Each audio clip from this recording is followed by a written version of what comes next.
Good evening and welcome to this episode of Biz First in Focus here on TV1 News First. I am Shaheen Jurangpati. Well, there are several things which are quite close to a person's heart. For instance, what's closest to a man's heart could be considered his car, his house, his wife, family. But what happens when something closest to your heart and stomach is exorbitant in prices? This is what we're going to talk about on this evening's show. The high cost of living in Sri Lanka, in particular, taxes on food. And we're joined by Ravi Ratnasabapathy, an economist at Advocata Institute. Mr. Ratnasabapathy, welcome to the show. Good evening. Ravi, like I said, Sri Lanka has a very high cost of living, and some say it's all because of taxes, and taxes. What do you make of that? Yes, actually that's quite true. We've had friends coming from overseas, people from Paris, people from New York, people from London who've walked into our supermarkets and then come out saying, how on earth do Sri Lankans manage to live? The prices are much higher than they are in those countries. So we decided to just try to study this a little and see what the causes were. And it's actually some fairly simple explanation, but yes, Sri Lanka's cost of living is actually very high. Now what you just said, we are talking about the perspective from a middle-income person's view. But how about those living in rural communities who are way below the just reaching the poverty line? Yes, they will feel it a lot more, because one of the components that is quite high in cost is food, and the poorer people tend to spend a larger proportion of their income on food. So when food prices rise, they are more affected than the wealthier classes of society. Now, certain countries you mentioned where people come in from, like Paris, China, and so on and so forth, cost of living there in those countries are also pretty much high. So when they come to a country like Sri Lanka and when they complain that the cost of living is high, what do we make of it? How do we respond? Yes, it's quite surprising when people say this, but some of the prices, not everything, but some of the items are in fact very expensive, because we have very heavy taxes on a lot of items, including, I'm afraid to say, a lot of basic food items. Now, I read an article from back in 2014 which read that prices of certain semi-luxury food items are to be increased. This is of course quoting a government official. Could you please describe what these semi-luxury food items are? Like, for example. Right. I don't know if you call butter a semi-luxury item, right? Butter is taxed at 880 rupees a kilo. Maybe about 38% of your selling price of butter is taxed. Yogurt has a tax of 625 rupees a kilo, right? I don't know whether you call that a semi-luxury item. Perhaps something like maybe mandarins, which carry a tax of 30 rupees a kilo, might be considered semi-luxury. Actually, some basics are taxed pretty heavily. In addition to, well, cheese is taxed at about 141% roughly. So maybe that's considered semi-luxury. So then, now we got semi-luxury. Yes. Then above that is probably luxury. Yes. So what's below? Do we call it poor food? I suppose so. But salt is taxed at 40 rupees a kilo, right? That's 70%, approximately 65% of a kilo of salt goes for about 60 rupees when we checked in the supermarket. That there's 40 rupees tax on a kilo of salt. On turmeric, a kilo sells for about 682 rupees, but there's 360 rupees tax on that. If you look at Bombay onions, it retails for about 90-100 rupees. There's 40 rupees a kilo of tax on that. Potatoes, there's a 40 rupees a kilo tax. Green gram, there's a 40 rupees a kilo tax. Coconut oil, there's 130 rupees a litre tax. So these very basic items are also being heavily taxed. Now, Ravi, what is the reason for this heavy taxing on food? What is the reason behind it? Basically, the government needs revenue. So they tax, if you want to tax, collect taxes, you need to tax essentials, because those are the things that people will not cut back on. if you tax luxuries, people stop consuming those, but the essentials you need to buy. So this is why the basics are being taxed. So could this not be termed as a shot below the belt? You could say that, because the taxes are contributing to the high cost of living.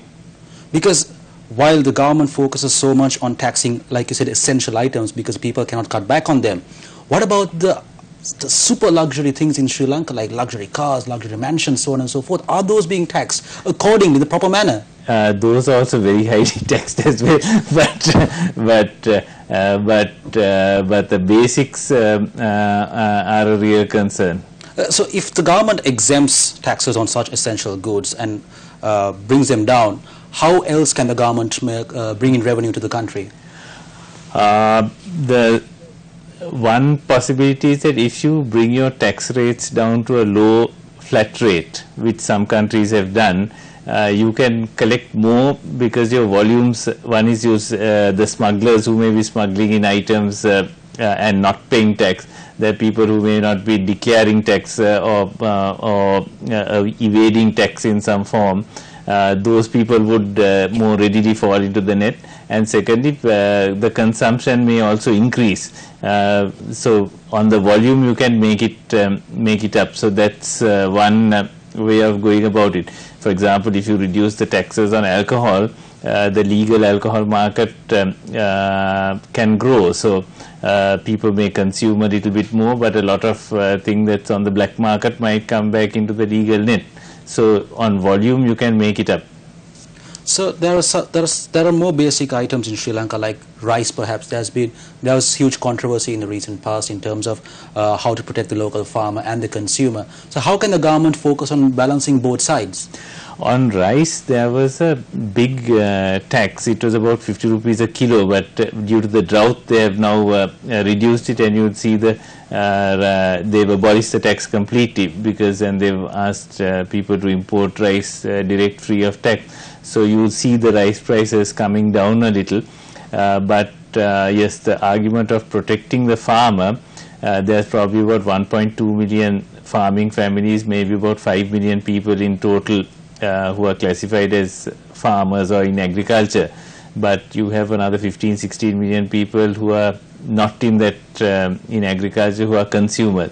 So if you have high prices that perhaps benefit the farmers, not necessarily so, the farmer may not be benefiting, it may be other people down the value chain. It's not just the farmer, there are traders, there's various people in the supply chain who also earn from the process, but on one side you have the producers, on the other side you have the consumer, and the number of consumers is greater than the number of producers. So it's something that needs to be handled very carefully, because high farm prices might translate into high costs to consumers.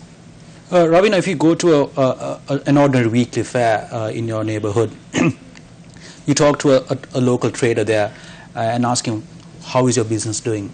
The first complaint he'll make is, everything's overpriced. We're just making it. We're just getting by. So while the government speaks of so many policies and saying we want to protect the local product, the local farmer, it doesn't seem to be being implemented given the statements made by the local farm in Sri Lanka.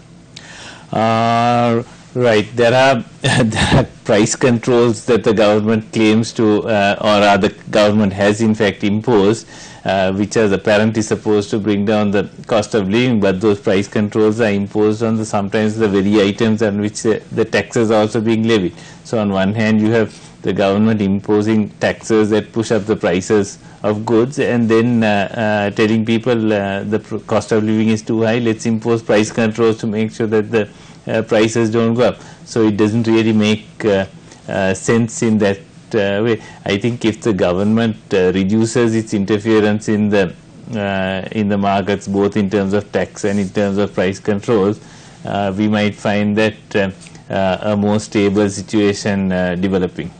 Ravi, we're going to talk about this topic just in after a short commercial break. You're watching Biz First in Focus. See you on the other side.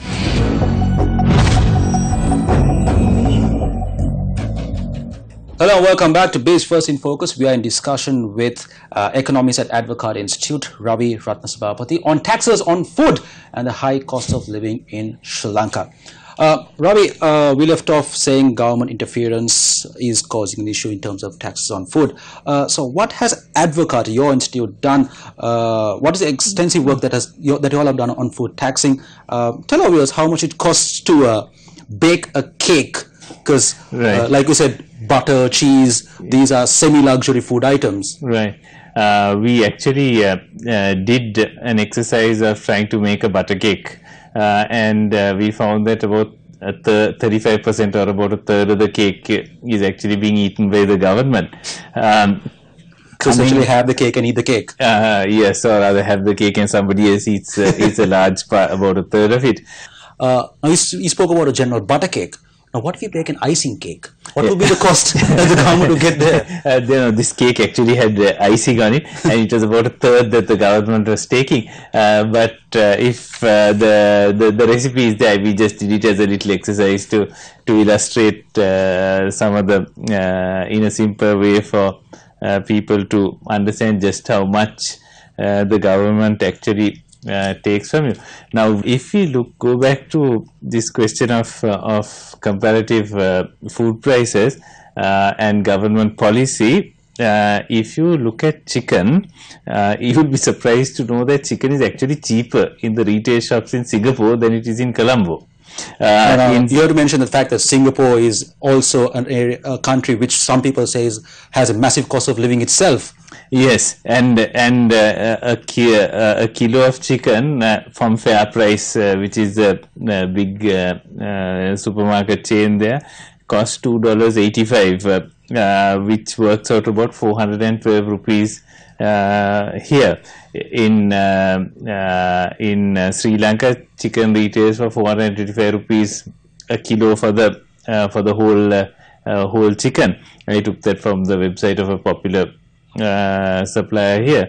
Now, if you look at chicken breast, now Malaysia is a lot cheaper, right? Chicken breast, which a lot of people take because it's convenient and you don't need to clean the chicken and all that. In Sri Lanka, it's about 670 rupees a kilo.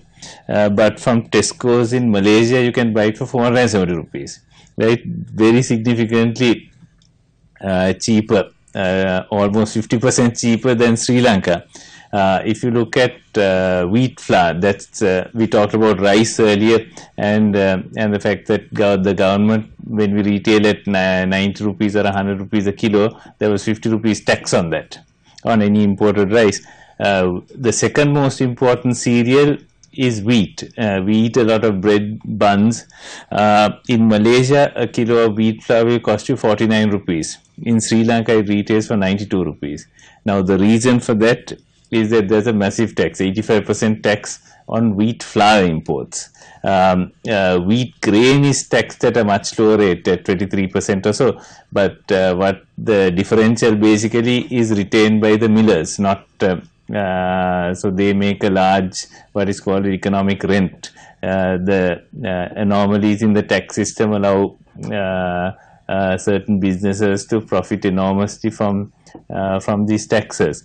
So these are the reasons for high cost of living. I spoke of some of the other items there. So what we've done is we've set up a tracker on our Advocate web page, where we track the prices of most of the, at least a sample of items, popular items, and have the taxes there, so people have an understanding of how much tax goes into their basic food products. And the question they need to ask is, okay, what does the government do with the tax money that they collect? Well, some may answer that they are buying vehicles for themselves. But this government came in during the run up to the election. They called themselves the Robin Hood government, taking from the rich and giving to the poor. Is this happening, Ravi? Right. I don't really know about that. But if we look at the food taxes, there's a special tax that they've imposed called special commodity levy. Now that's easy to track. That's one of the benefits of transparency. The amount collected is shown separately in the government finances. It applies on most, not all food items. They collected about 55 billion rupees in 2016. And the collection in the first 4 months was up about quite significantly because of the increase in rates of taxes. But if you ask, that's about 4% of government revenue.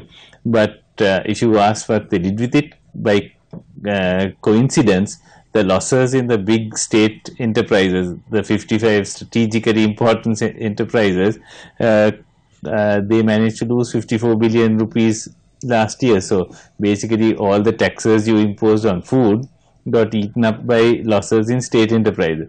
So the government collects money, but it gets it gets absorbed into a lot of things, some of which are not entirely to the benefit of citizens or consumers.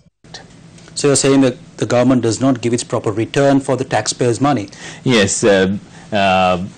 If you cut your taxes on food, you bring down the cost of living, but then that needs to be matched by an equal cut in government expenditure if you are not to end up with a bigger budget deficit.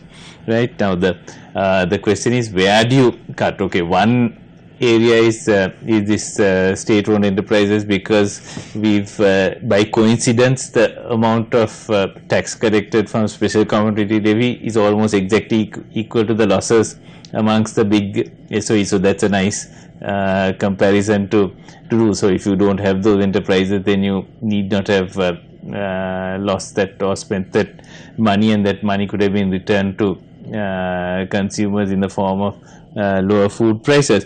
But there are other methods also that the government can look at. A general improvement in the efficiency of government in delivering actual return, in measuring its performance, in delivering its return to customers, that by measuring and monitoring the efficiency of government, they may be able to cut down on waste and other losses and fund tax cuts that way. Ravi, we are going to have to cross over for a short commercial break. You're watching Biz First in Focus, and we're in discussion with Ravi Ratnasabapathy, an economist at Advocata Institute. More coming on the other side. Welcome back. You're watching Biz First in Focus, and we are joined by Ravi Ratnasabapathy, an economist attached to Advocata Institute. We're talking about taxes on food and the high cost of living in Sri Lanka. Mr. Ratnasabapathy, do you think the revenue the government collects from taxing food is used wisely by the government? Does it actually deliver value to the economy? Yes, that's something we need to measure and emphasize a lot. But if we just look at what the government spends your money on, there are 2 or 3 different ways you can look at it. From every 1 rupee of tax that's collected, 36 cents is spent servicing interest, just the interest on the government debt. That's a third of your tax revenue. Now, the capital on the debt also needs to be repaid. So that's another 54 cents. So of every 1 rupee that the government collects as tax, 90 cents is being spent purely servicing debt. Now, that is not delivering any value to citizens. It's just servicing past debts for whatever reason have been incurred. We have 9,387 billion rupees of public debt, about 79% of GDP, and that's eating at the moment 90% of government revenue. So the salaries, the wages, the other items of expenditure are all funded by new debt. So basically we are living on a credit card, getting deeper and deeper into debt. Unless we bring the finances under control, we are in deep trouble. So what does the government actually do with the tax money that we pay? Well, apart from paying all of the interest and the capital on the debt, there's the salaries is the other big bill. It takes up, if you measure it again against against a percentage of government tax revenue, about 54% of that goes to pay salaries and pensions. So that's a huge drain as well. Of course, those people are in the public service, but the question is, are you really getting value from those people? So that's, for that, what you need to do is you need to bring in proper performance measurement at the department level to ensure that that they are delivering something of value to the public. Ravi, what experts opine is that there is never a consistent tax policy in Sri Lanka, and whenever a politician or respective minister comes out and gives a statement, he or she says that the taxes have to be increased to pay off the previous government's debts. That is why the taxes have been increased. However, such and such items have been reduced. Is this true? Is this why taxes are being increased in Sri Lanka? We have, well, our public expenditure is out of control and has been out of control for some time. I think they are trying to bring them down, bring them under some kind of discipline now, but a lot more needs to be done. So unless you manage your expenditure, you really can't bring. When you say manage your expenditure, do you mean by the government or the consumer? No. The government has to manage its expenditure properly. You've recruited 500,000 people into the public service in the last 10 years. It was 850,000 in 2004 or 5. Now you have 1.3 billion people on the public service. You have 500,000 pensioners. Whose pensions also have to be paid. So you've been recruiting people at a massive rate. So you've really blown a hole in the public finances through that, plus through other extravagance and mismanagement. So now you have to rein all that in and make sure that whatever taxes are collected deliver value for customers and citizens. And any unnecessary expense, any unnecessary venture the government should not get involved in. Basically, if you reduce the size of the state, you can bring the taxes down. We're talking about, now you just spoke about unnecessary ventures, and just before the break you spoke about massive wastages. Now, for instance, if you just list them down, there are several wasteful ventures or institutions here in Sri Lanka. For example, Satosa, Sri Lankan Airlines, incurring massive losses. So how can the government cut back on the luxuries in that department and maybe focus on the essential items like food? Right.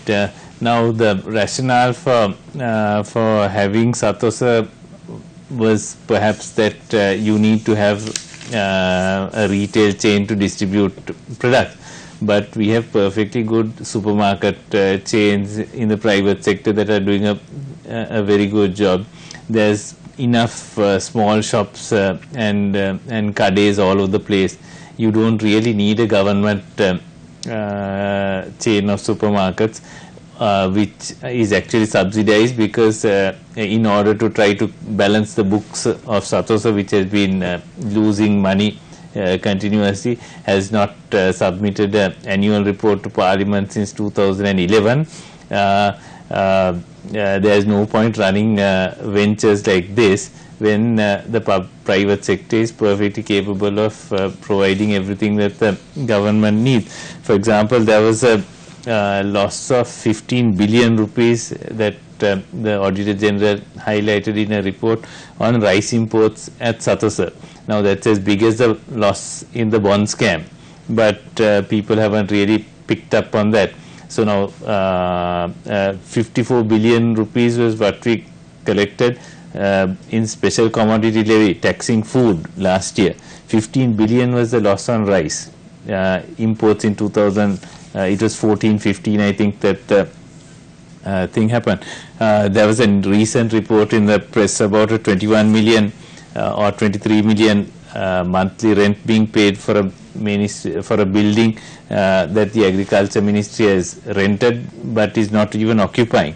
So it's this kind of waste that needs to be controlled. Now, what is quite common here in Sri Lanka, Ravi, is that when election time looms, politicians tend to drastically drop the cost of living down.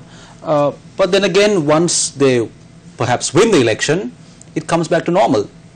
Yes, electioneering, what's called the auctioning of non-existent resources, promises made without the ability to fund or fulfill them. So what we're trying to do is, by highlighting the amount of taxes on food items and by showing the trend over time, we'd like to enlighten the population a little more as to what and perhaps we'd like to bring in maybe comparisons of prices overseas as well, so that then the public may not be fooled by such false promises in future. We spoke about wastage. Are the high taxes caused by, is it mismanagement, wastage, or merely just, in capital letters, corruption?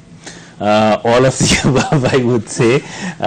The way you can actually control that is, one is to try to bring in greater accountability. Now, transparency in terms of publishing performance indicators and reports of performance of various government ministries can help. At the moment, a lot of things are hidden inside in the departments. No one knows really what's going on. Now, there are 2 points at which we can check these. One is the Auditor General, who's the key person who actually has the power to review the finances of public entities. The second is the Committee on Public Accounts. Now, if these two institutions can be strengthened, then a lot of things can be brought under control. Well, thank you very much, Mr. Ratna Sabapathy, for joining us on Biz First in Focus. It was a pleasure having you with us this evening. Well, that was Ravi Ratna Sabapathy, an economist attached to Advocata Institute, an independent policy think tank based in Colombo, Sri Lanka. Essentially, what he said was, if fraud, wastage and corruption can be slashed, food will be much cheaper in Sri Lanka. I've been Shahin Jarampati. Thank you very much for watching. Good night.